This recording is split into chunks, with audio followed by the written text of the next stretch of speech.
Hello there, welcome back to Roman Empire. Last time dealt it rather easily, I think, but just to be on the safe side, I'll go ahead and block the strait with my ships here to make it a little bit easier.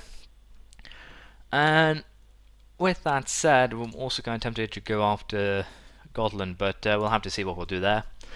In terms of what we'll do this episode, we'll probably just deal with Muscovy, and if we have time, we'll probably go after England a second time here. And potentially the Ottomans. It's kind of a what if scenario, but it might happen. We'll just have to wait here and see how things go.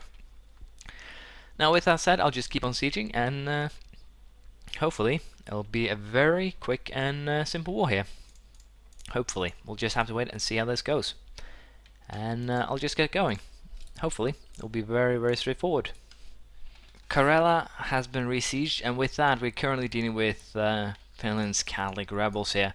Seems like it will be rather easy though, because most of these generals aren't, well, too good. Some of them are a little bit rough around the edges, but not something that we can't handle, so it should be very straightforward.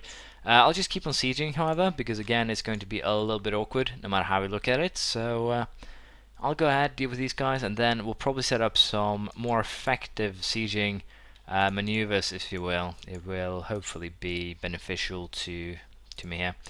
But as things are currently looking, it's not a.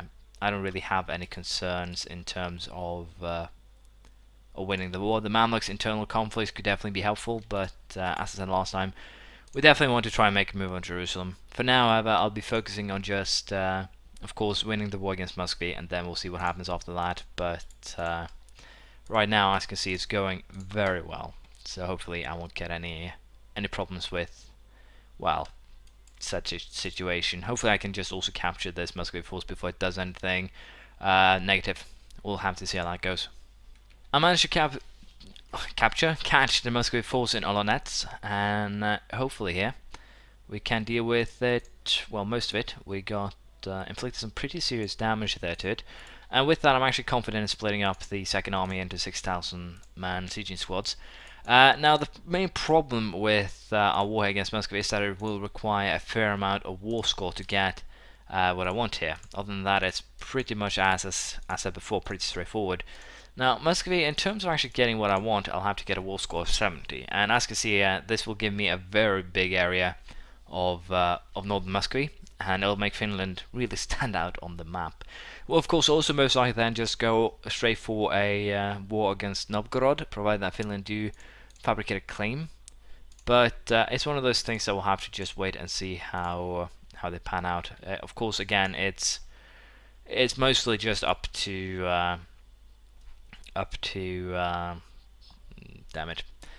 It's mostly up to Finland to make sure that war actually happens. Now, they're going to Vladimir. I got some peasants in, well, Granada and Gers, I think. So yeah, they will also be very quickly dealt with, so I don't really have any concerns on that. But I probably should do some military buildings, considering I do have power.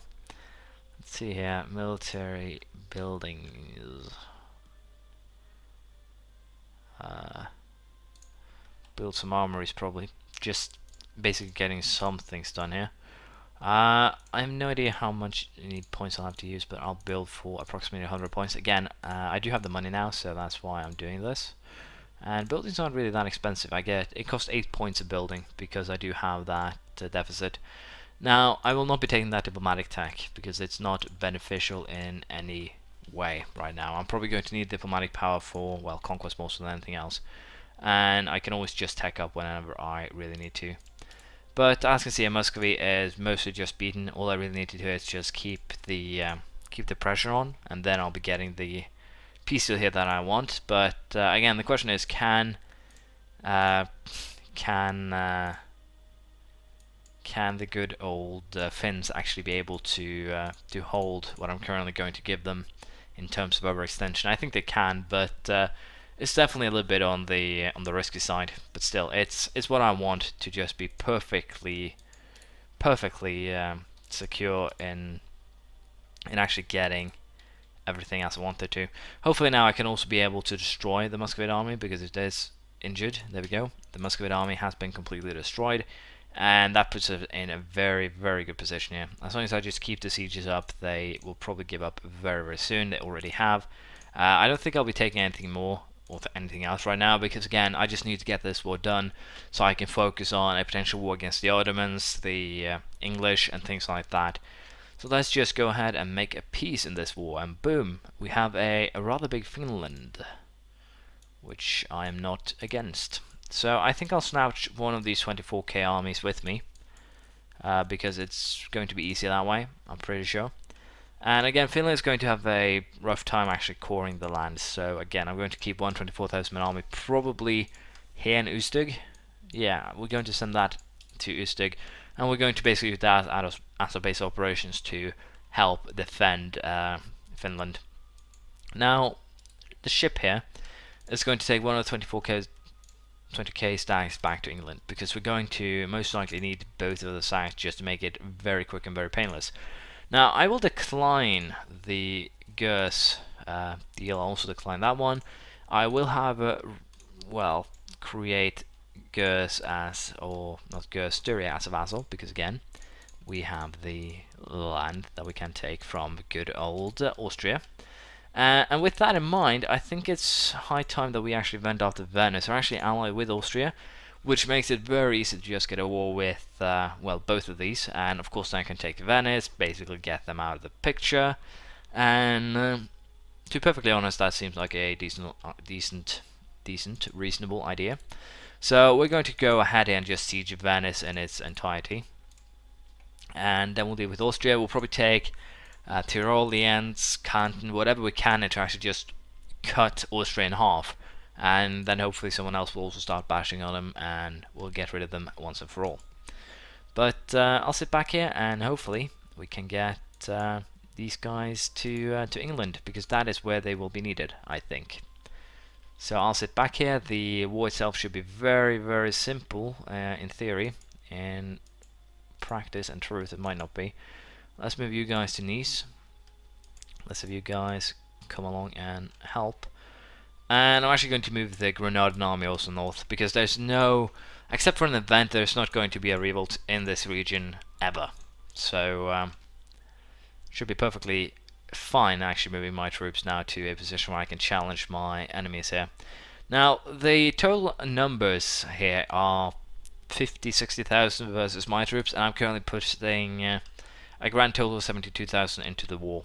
So unless these guys do some magic, they are probably going to lose, and they're probably going to lose pretty damn significantly, to be perfectly honest. The only main concern is that my ruler might die in the war, which of course would not be good, but if it happens, it happens.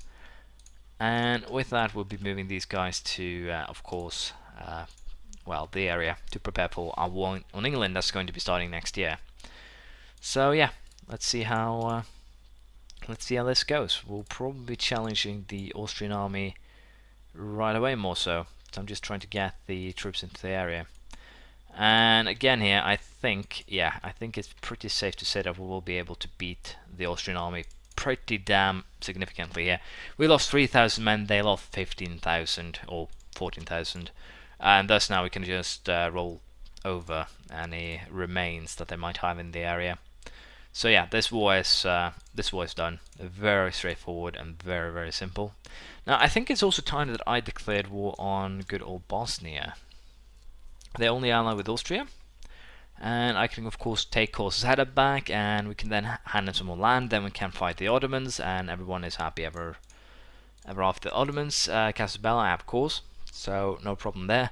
Hejaz and Tunis can actually work to my advantage to some degree. Hejaz is of course they hold Mecca, so if I can get my troops into the area, that's wonderful. And let's just be honest here, with the Ottomans in question, I can use that as a very, very easy port to go through Gaz. Then I can also secure Al-Quds from the Mamluks some other time, and basically just take the provinces that I want in the area. It's very easy and very straightforward.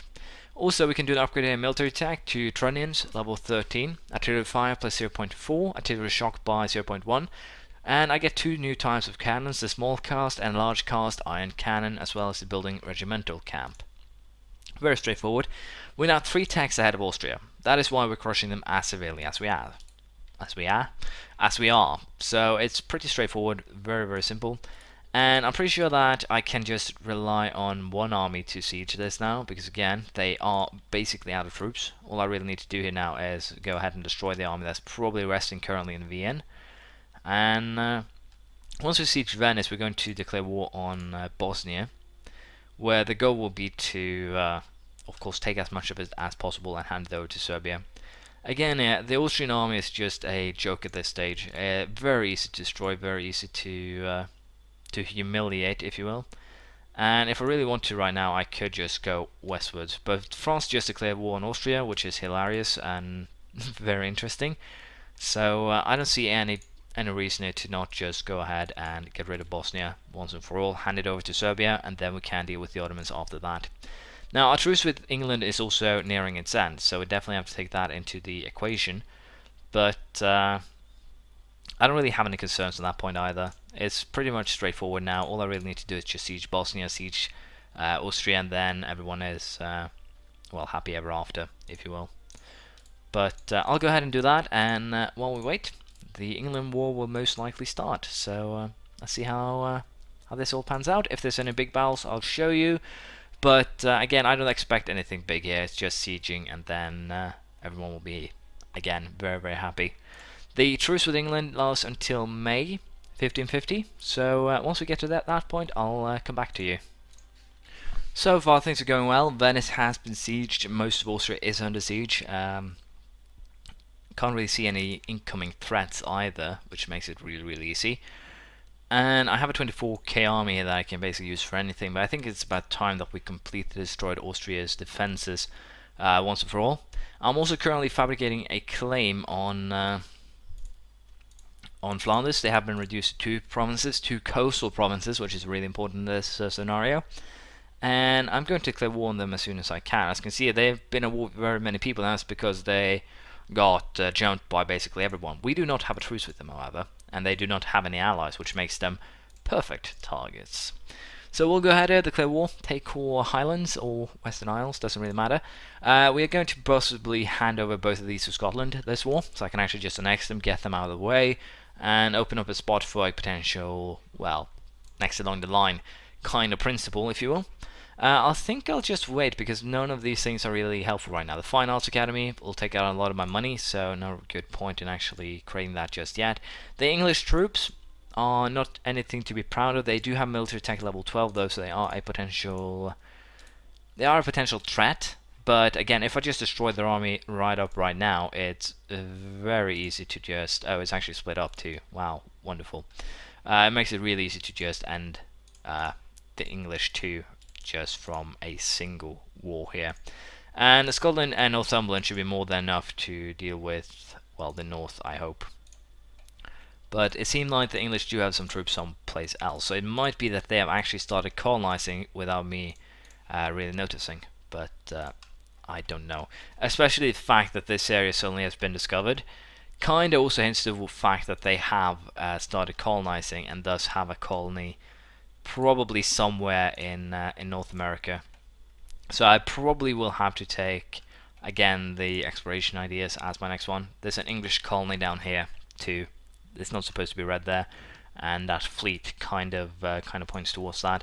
It might be that they just have troops down there to keep the peace, if you will, but I don't buy that. So we're going to actually create a 6,000 men, well, regiment, if you will, here, of mercenaries that I will be sending down there to snatch the colony if need be, and also thus use that as a way to, well, to get a hold on Africa. Both of those are fairly straightforward strategies, that they say. So I'll just allow this war to continue, and I think we're just going to continue next time, because again, we're nearing the end. We've done some really good work. We finished the war with Muscovy.